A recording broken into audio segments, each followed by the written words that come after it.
We hope you have enjoyed this journey on living a reward centered life with your dog. This is our final episode of Season 3, a season of rewards for sure. This is the Learning About Dogs podcast featuring Kay Laurence with your host, Sue McGuire. We have learned some new terminology during this season: reward prediction error, plus, minus, or neutral, and why understanding that concept will change forever how you view reward processes. We must begin with rewards. Outcomes drive behavior. We have also added a more thoughtful definition for cue, a reward predicting stimulus, although we continue to refer to cues as cues. This final episode of the season was brought about because both Kay and I were faced with boxes full of clickers and thought about the perhaps too early use of markers in learning processes. If cues are reward predicting stimulus, then so too are markers. So why do we need to add another layer into the process? This is a discussion on markers. Okay, so we've had a really fun and good discussions regarding reward prediction errors, reward prediction stimulus, aka cue. But I feel like we can't leave this subject until we talk about a little bit of markers. And the reason I bring this up is that markers are one of those things that I see people in very early beginning stages, novice trainers, novice classes, novice dogs, being taught as the first thing.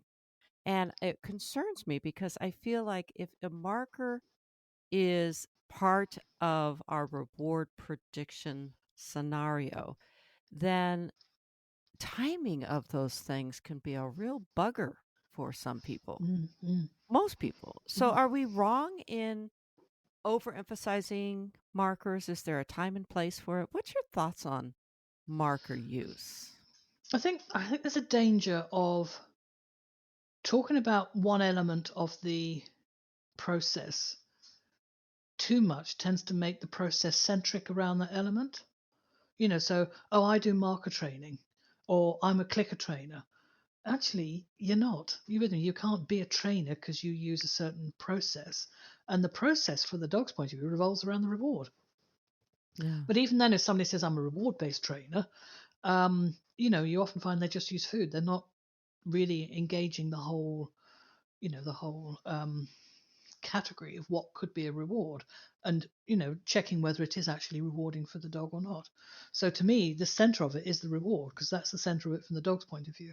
But when it's a little bit like talking to somebody and you want to get a point over, like we're talking at the moment, but in actual fact I'm talking to a person that listens to structure of sentences and whether your grammar's correct and your pronunciation. And I haven't even focused on that. I'm just talking about the point I want to get over. I don't know whether it's a right sentence or whether I've said it the right way or pronounced it badly. But if the other person on the other end is a language expert, that's what they're hearing. So we can tend to warp what somebody hears by overemphasizing, and probably the marker as an emphasis is the wrong thing, because markers are really very, very accurate tools, and they're not beginner tools, not in the slightest. So the operant conditioning is what we want to sell, not the use of a marker. I think both you and I had a conversation fairly recently about stumbling across a big stash of clickers and go, oh no, oh boy, there was a time in my life when that was such an important tool in my hand at the very Mhm, beginning, and mhm, now mhm, I'm mhm, almost averse to using them. mhm. And people become um, such a habit to actually click. And I said, no, they're not getting this. Just give them a piece of food and call it a day. They'll click just before they give them a piece of food, because they always click before they give them a piece of food. And I said, give me that freaking clicker. Yeah, yeah. So yeah, it can be used for too long. It can be hmm used so inaccurately that the dog has no idea what you're marking, so it looks at other information to know what predicts the reward. Um, and if it's not communicating what you're trying to focus the dog on, no point in using it. Yeah. But So if what we it use, did do is make us pay attention to oh, the yes. operant conditioning that was underneath what was happening there. The dog having a suggestion and a choice and the reward process. And it Hmm. wasn't just about using treats, still moving on from there. Absolutely. And that's what I wanted to say is just don't get me wrong. I said to you that I think that when I just started using a clicker, it really prompted a closer examination of the process. Hmm. Hmm. And it's Hmm. such a tool for preciseness. But sometimes I think that people inadvertently hang their hats on this Yeah, signal yeah, yeah. and they don't know what to do with it. But it's So like a lot if of things. It's also business for other people. So it becomes a financial reason to sell a certain process because that's what they make their money out of. yeah, yeah. But if we do use a clicker, what evidence would I want to see if it's actually working as something I think it ought to be working as a tool, as Yeah, yeah, necessary? yeah. Well, lots of things. I mean, when we talk about a cue, which I think is rather our shorthand jargon for reward predicting stimulus, Yes. in other languages, there is no word for cue. In French, it's opportunity for reinforcement. Not going to give the Mm-hmm. language at all, but that's what they have to use because there is no word for cue. So it's different in the sense it's a command, has no promise of anything except probably you don't do what you're told and there's a price to pay. So I don't know what the opposite of reward predicting stimulus is, but something aversive is predicted when you hear a command. You will do this or else. So the cue became the common use term for an opportunity to earn reinforcement. Mm-hmm. So a marker is also a cue. Yes, it works Yes. two ways. One, it predicts reinforcement is coming, but it's still an opportunity for reinforcement. You're not going to have it jammed down your throat just because you've clicked. So if you click and the dog goes, actually, the opportunity for reinforcement that you're offering me, which is another piece of kibble, is not what I want at this moment. I want to watch that dog over there that's playing with their owner. And that's my reward at this moment in time. So if you mark, click, and the dog goes, yeah, Mm-hmm. and does not immediately engage with you and look to where the treat is coming from, which might be your hands or your pocket where the food is, if they don't engage to you on the click, then to them that marker did not predict a reward that at that time was of value to them. So if you're using a marker, you want evidence the dog went, wow, yes, give it to me. Mm-hmm. It just seems a little coercive, though. In a little bit, it's like, what evidence should I see? The dog should orient to me. Well, It's that's not coercive, but when we're watching somebody's in the street and they've got a dog that goes off on one, or it might be mm-hmm. reactive, and it's standing quietly watching the leaves fall off the tree. Click.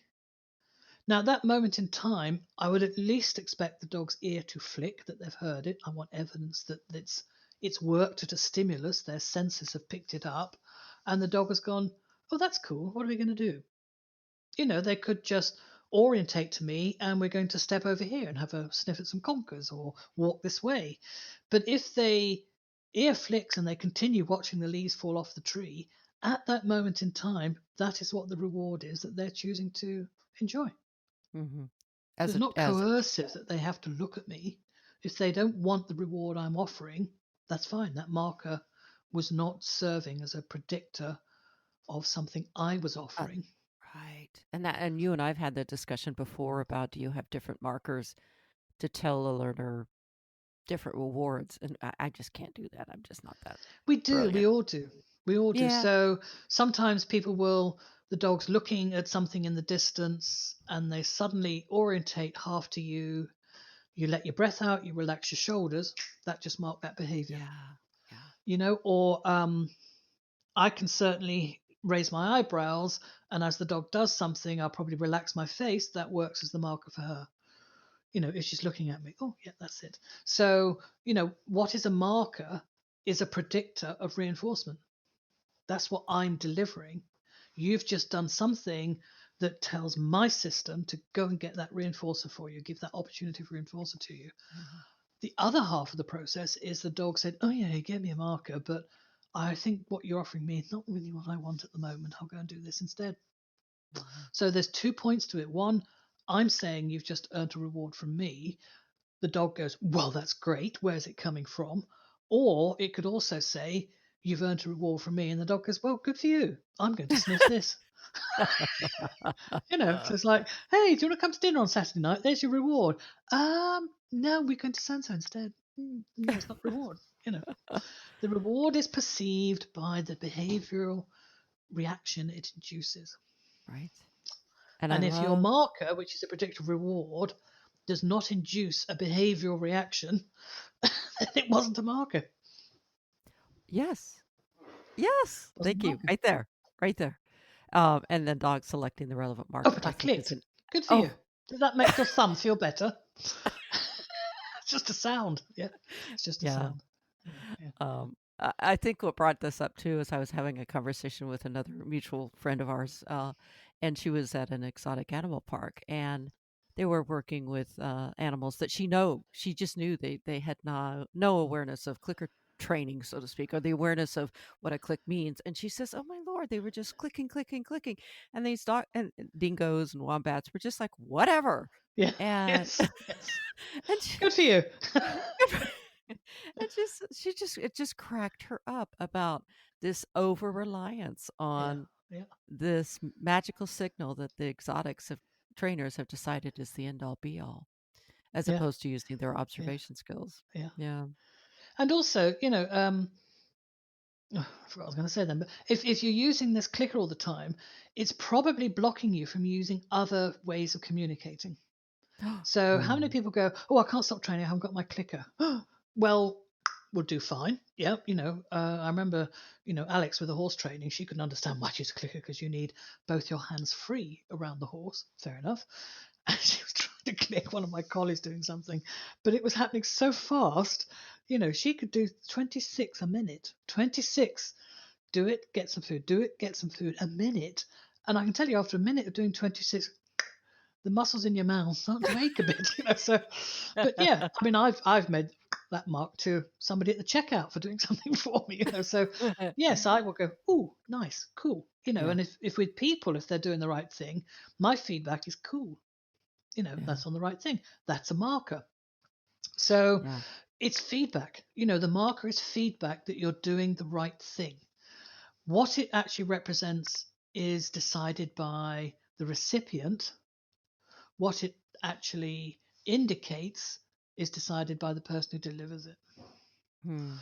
So if you're so used to using a marker, I would say put it away for a week and work without one and find other ways to communicate, because it can just be the shift of your shoulders. It can just be that sound.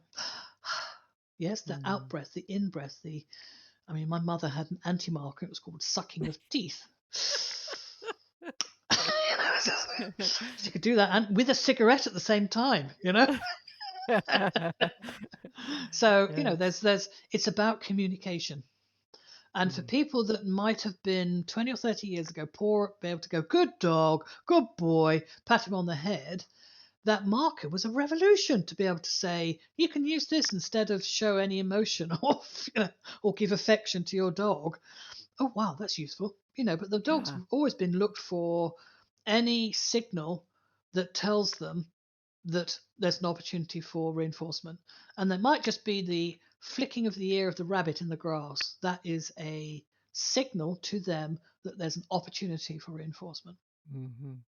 Yeah. One of Yeah. the things that used to, uh, when I was first starting out, is like the clicker is emotionless. I'm going, and Mm. oh, okay, Yeah. but Yeah. I'm Yeah. emotional. Yeah. And it even then people will describe it as having good mechanical skills. Yeah. And why is that a bad thing? I mean, this, I don't know if we should go down that hole a little bit, but Well, it's we mixing still up the hear that. term, so we have systems within our body that are motor skills, nothing to do with motor vehicles, but there's certain signals that are sent down, and you have motor skills when you move your arm. Yes, so there's motor neurons that tell your muscles what to do to be able to move your arm in the air or to turn your wrist and those sort of things. So whether there's a connection to that or not, or whether this is one of these, it's a common to use the term mechanical to mean something that's done in a specific order in a specific way, and then possibly done mechanically as an emotional thing is something quite different. But I think when people again are thinking, I must get my mechanics right, it's about learning your skills. You have the mechanics of hitting a tennis ball with a racket, Okay. Yeah. but it's still a skill of your motor system, being able to move in a certain way, use the right amount of force, the right amount of muscles at the right time in what you're doing. But it does get translated into doing mechanical training. Yeah. And of course, Ugh. it's a very mechanical machine, isn't it? The clicker. Yeah. And it Yeah. came Yeah. out of a machine. The whole Skinner box, that sort of lever that released the food, was exactly what the clicker was. It released the food from the magazine. Hmm. Yeah. And the Whew. things that were picked up were these little frog things that they used when they dropped during the war, where they were dropping supplies into France Yeah. Yeah. in the dark. Yeah.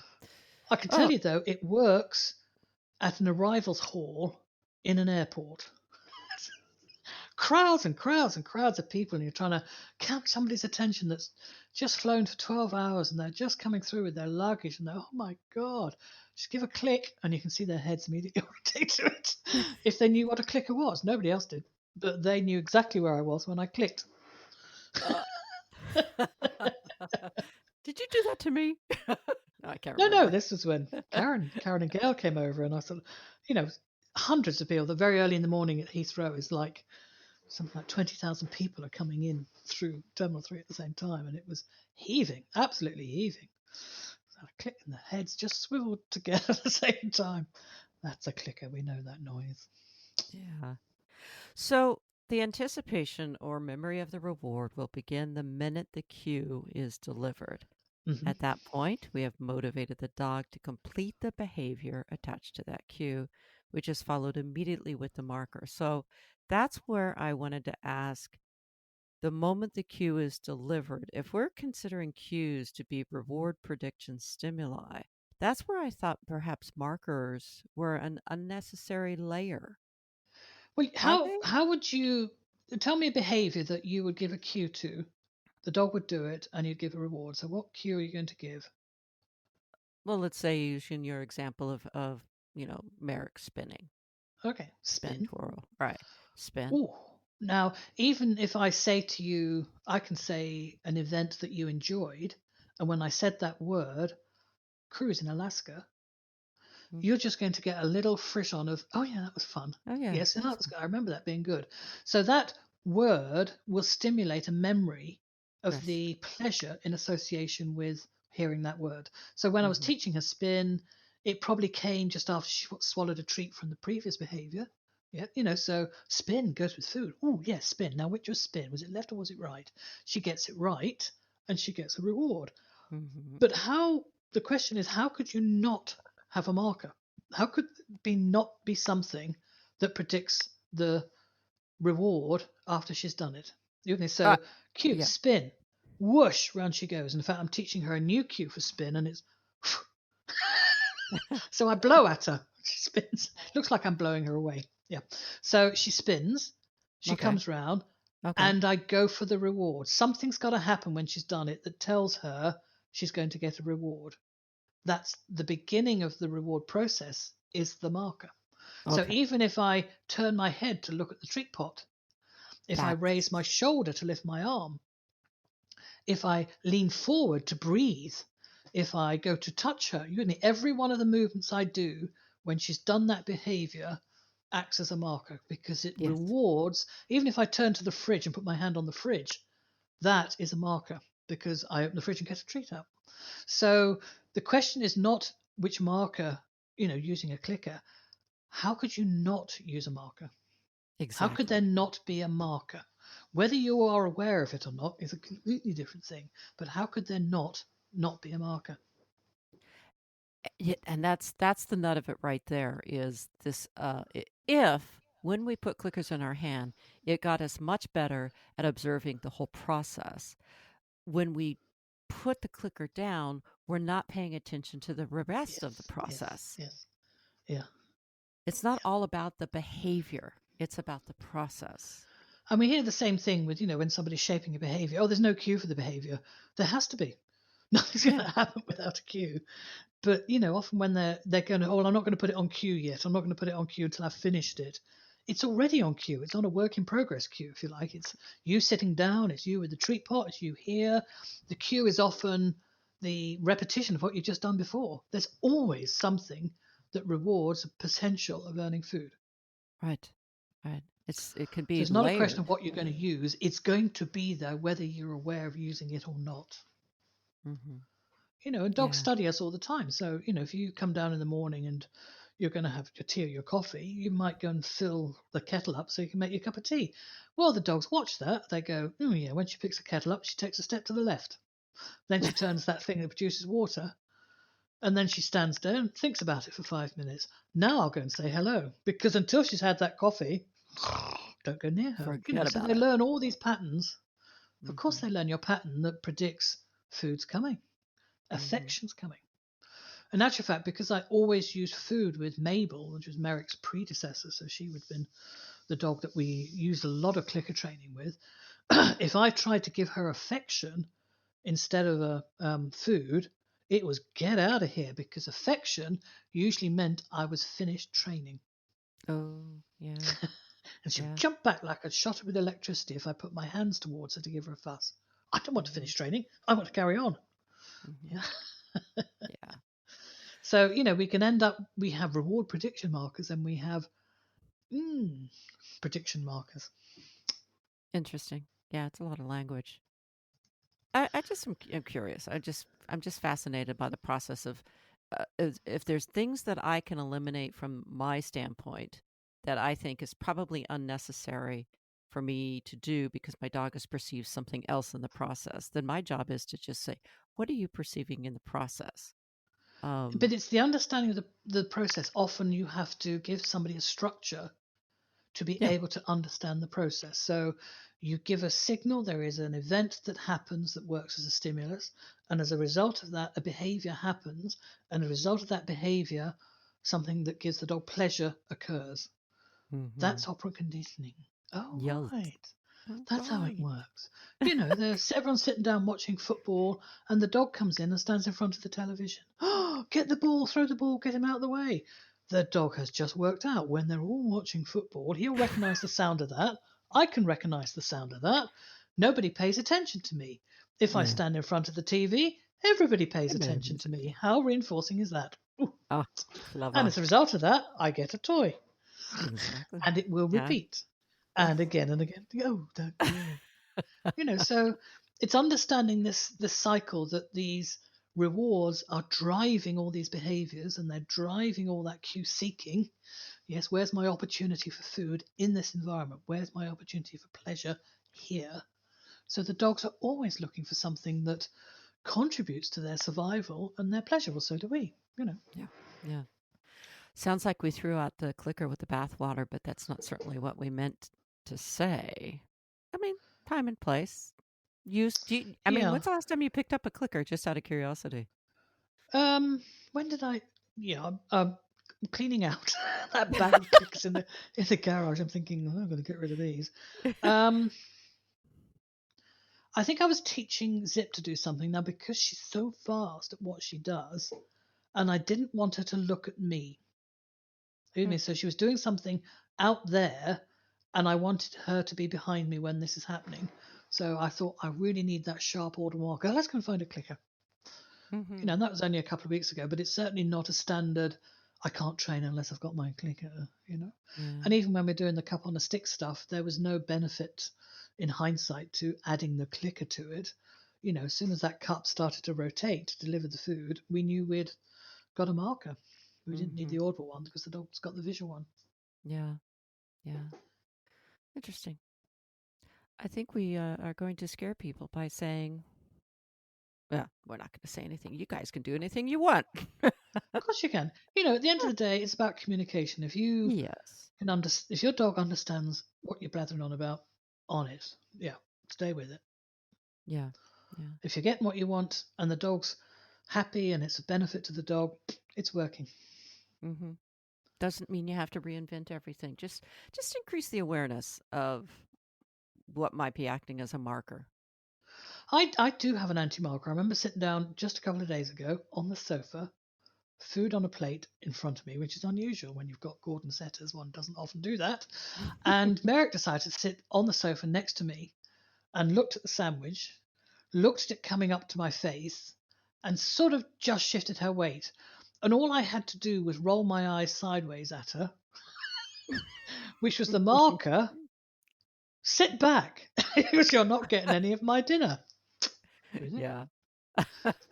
Or was it a cue? It promised her that there was no reward coming.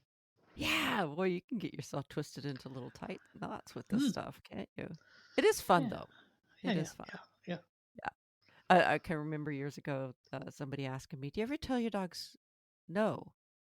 And I use that example too. It's like, oh, Sure. all the time Yes. because they're rude sometimes. Under these circumstances, the reward that you were planning to get is not going to happen. No. No. Yeah. Yeah, but it doesn't have to be deliver punity. It just says, yeah, Yeah, opportunity's it's not gone. going to There you happen. are then. Yeah. Yeah. So, it's funny because this everybody's doing it. We're going through our lives and our closets and we're cleaning out books and bags of clickers. And I perused through books and I went through a deep dive into one book and it's like, clickers are bridging stimulus. They buy you time. And I'm thinking to myself, wow, Mm, okay, yeah, yeah, but that was of all its that. time. I mean, I can imagine in Uh-huh. something like the exotics where there are probably several people working with an animal at a time. You need something that's consistent because everybody will give a different. If you had something like a verbal marker, good boy, good dog, good boy, Yeah, yeah, everybody's is different. And that intonation of saying sort of good, but not very good. Yeah, is yeah, oh yeah, that was good. yeah. Yeah, so that's stripped away. If I'm going to promise a reward, I'm going to promise it. I'm not going to deliver it grudgingly. But I still see people doing that click. Oh, but then they get the food out and they deliver it like, oh, all right, there you go. So they're still Mhm. poisoning the process by not delivering with honesty. They're delivering with I suppose I must. But if you've got several people working with an animal, a clicker would be better than a whistle because I can guarantee you they're not consistent with their whistles. Yeah, yeah. And we Even are though the whistle talking. is supposed to be the same tone, yeah, Yeah. you can deliver it with quite a different length. And I do want to, we have a deep relationship. I'm not just saying that people who work with exotics don't have deep relationships with the animals with whom they're working, but when we're working with our dogs, it is a definite flavor of difference. They live with us, like you say. Yeah, but I'm sure an animal that's living in captivity spends a lot of time watching Yes. the events that are Yeah. significant to them. And they know the lives of all these keepers. They know, well, she's broken up with a boyfriend, so don't ask for tidbits of her, and they know that this person always gives them an extra bit as they leave, and they Yes. know this person does this, that, and the other. Of course they do. Because even as prey animals or as predators, they know how different prey and different predators behave.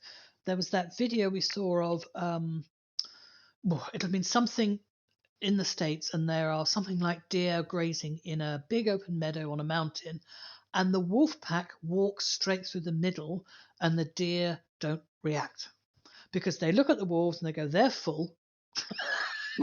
You with me? The wolves are just snopping along one behind the other, like, we are so tired and we are so full, we are not going to bother hunting you today. And the deer recognized it straight away. Mm, So yeah. there was no, oh my God, it's a wolf, we've got to run. No, the wolves are not behaving like they're going to eat us. So let's carry on. Let's not waste the Yeah. energy.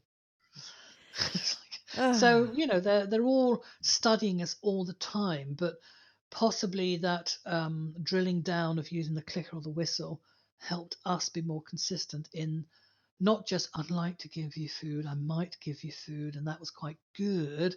The feedback was, yes, you got that right. yeah. That's Yes, you're right. going to have food. So it took away the ambiguity of the whole process. Yeah. And I think we've Definitely. graduated from that in the sense that if we are, if you could look at it and say, how do we design to bring in reward based training, the clicker would help. Yeah. Yes, because it helps us go, this is the behavior, this is the start of the reward. The two things are separated. So the clicker coming back up onto the actual behavior. So if we're sending a dog to do something, the moment that marker starts the reward process, that is what the dog is going to remember the most. So if the dog's gone out there, picked up this or matched that and come back here and done this, sat and gone in and then the other, then gets a treat, they're not quite sure they get the treat for the whole chain, the last thing, sitting. So, using markers and making them connect to what was getting the reward helped us better introduce reward-based training. Yes. Yes. Oh, But now we're learning more. yeah, we are. Yeah, yes.